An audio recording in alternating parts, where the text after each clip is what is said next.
जय माता दी। दुर्गा माता तेरी सदा ही जय। माँ दुर्गा जी की 9वीं शक्ति का नाम सिद्धिदात्री है। ये सभी प्रकार की सिद्धियों को देने वाली हैं। नवरात्रि पूजन के 9वें दिन इनकी उपासना की जाती है। इस दिन शास्त्रीय विधि विधान और पूर्ण निष्ठा के साथ साधना करने वाले साधक को सभी सिद्धियों की प्राप्ति हो जाती है। सृष्टि में कुछ भी उसके लिए अगम्य नहीं रह जाता। ब्रह्मांड पर पूर्ण विजय प्राप्त करने के सामर्थ्य उसमें आ जाती है। मार्कंडेय पुराण के अनुसार अणिमा, महिमा, गरिमा, लघिमा, प्राप्ति, प्राकाम्य, ईशित्व, वशित्व ये 8 सिद्धियां होती हैं। ब्रह्मवैवर्त के पुराण श्री कृष्ण जन्मखंड में यह संख्या 18 बताई गई है। इनके नाम इस प्रकार हैं: अणिमा, लघिमा, प्राप्ति, प्राकाम्य, महिमा, ईशित्व, वशित्व, सर्वकामवासियता, सर्वज्ञत्व, दूरश्रवण, परकाव्य प्रवेशन, वाक् सिद्धि, कल्पवृक्षत्व, सृष्टि, संहार करने सामर्थ्य, अमरत्व, सर्वन्यायकत्व, भावना और सिद्धि। माँ सिद्धिदात्री भक्तों और साधकों को ये सभी सिद्धियाँ प्रदान करने में समर्थ है। देवी पुराण के अनुसार भगवान शिव ने इनकी कृपा से ही इन सिद्धियों को प्राप्त किया था। इनकी अनुकंपा से ही भगवान शिव का आधा शरीर देवी का हुआ था।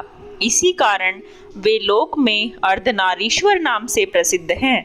माँ सिद्धिदात्री 4 भुजाओं वाली हैं। इनका वाहन सिंह है। ये कमल पुष्प पर भी आसीन होती हैं। इनकी दाहिनी तरफ के नीचे वाले हाथ में कमल पुष्प है।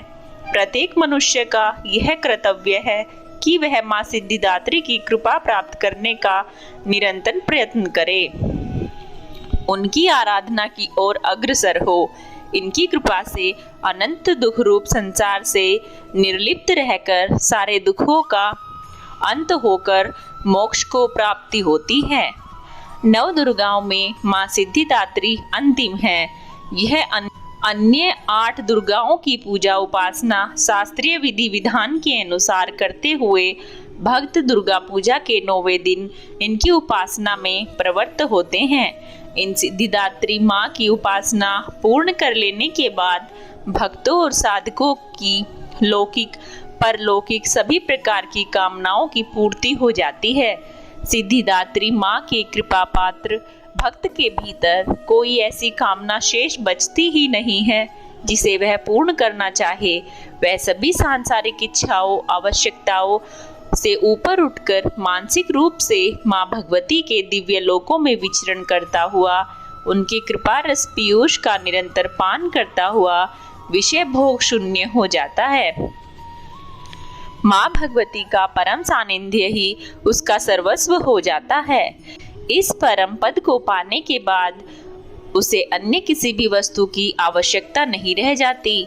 माँ के चरणों का यह सानिध्य प्राप्त करने के लिए हमें निरंतर नियमनिष्ठ रहकर उनकी उपासना करनी चाहिए। माँ भगवती का स्मरण, ध्यान, पूजन हमें इस संसार की असारता का बोध कराते हुए वास्तविक परम शांतिदायक अमृत पद की ओर ले जाने वाला है। इनकी आराधना से जातक को अणिमा, लघिमा, प्राप्ति, प्राकाम्य, महिमा, ईशित्व, सर्व कामा वसायिता, दूर श्रवण, पर कामा प्रवेश, वाक सिद्धि, अमृतत्व भावना सिद्धि आदि समस्त सिद्धियों व नवनिधियों की प्राप्ति होती है। आज के युग में इतना कठिन तप तो कोई नहीं कर सकता, लेकिन अपनी शक्ति अनुसार जप तप पूजा अर्चना कर कुछ तो माँ की कृपा का पात्र बनता ही है। प्रत्येक सर्वसाधारण के लिए आराधना योग्य यह श्लोक सरल और स्पष्ट है। माँ जगदम्बे की भक्ति पाने के लिए इसे कंठस्थ कर नवरात्रि में 9वें के दिन इसका जाप करना चाहिए। या देवी सर्वभूतेषु माँ सिद्धिदात्री रूपेण संस्थिता, नमस्तस्यै नमस्तस्यै नमस्तस्यै नमो नमः। अर्थात हे माते, सर्वत्र विराजमान और माँ सिद्धिदात्री के रूप में प्रसिद्ध अम्बे, आपको मेरा बार बार प्रणाम है।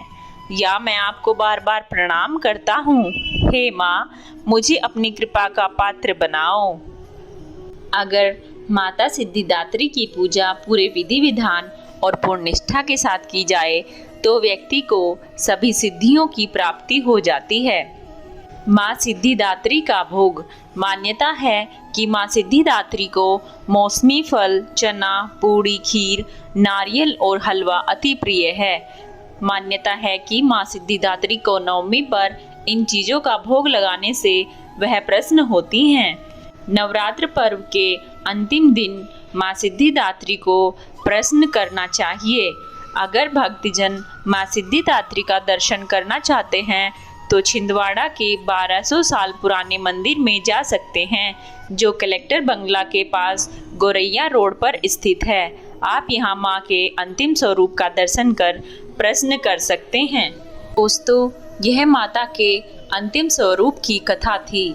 आप लोगों को ये आज तक की 9 कथाएं कैसी लगी, कमेंट में जय माता दी लिखकर जरूर बताएं। जय माता दी। हे दुर्गा माता, तेरी सदा ही जय।